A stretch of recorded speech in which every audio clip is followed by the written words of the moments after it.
Hi, my name is John Bosworth. I'm a licensed mental health counselor in St. Petersburg, Florida. I'd like to talk a little bit about how to get rid of shock after a car crash.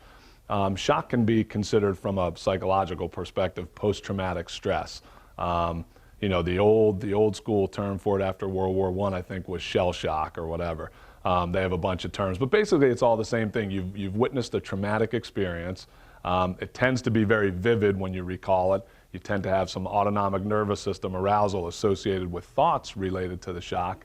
And some of the most effective ways to get over any kind of post-traumatic stress or shock like that, especially after a car crash, is to not try to fight your thoughts. A lot of people will say, they'll see it, they'll keep picturing the accident or hear the sounds or, smell the gas or whatever the senses are associated with the crash.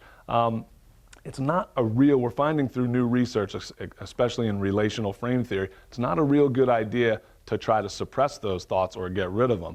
So from a cognitive behavioral perspective and acceptance and commitment therapy, which is a new form of therapy specifically designed for anxiety associated with post-traumatic stress, we find that the best thing to do is to think about it.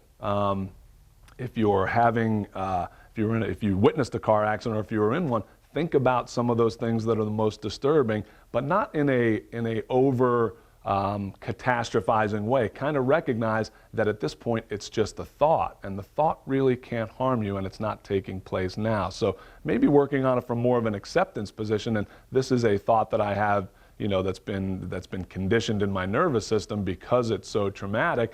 And the less I pay attention to it in a catastrophizing way, maybe I can start to enjoy my life and start to do other things, even when that thought pops up. So from a cognitive behavioral perspective, the best thing to do with some of these thoughts that we have, or intrusive thoughts or shock, so to speak, is to kind of accept it, that that's what your body did, and that's the natural fight or flight response. My name's John Bosworth, and we've been talking about ways to get rid of shock or trauma after a car accident.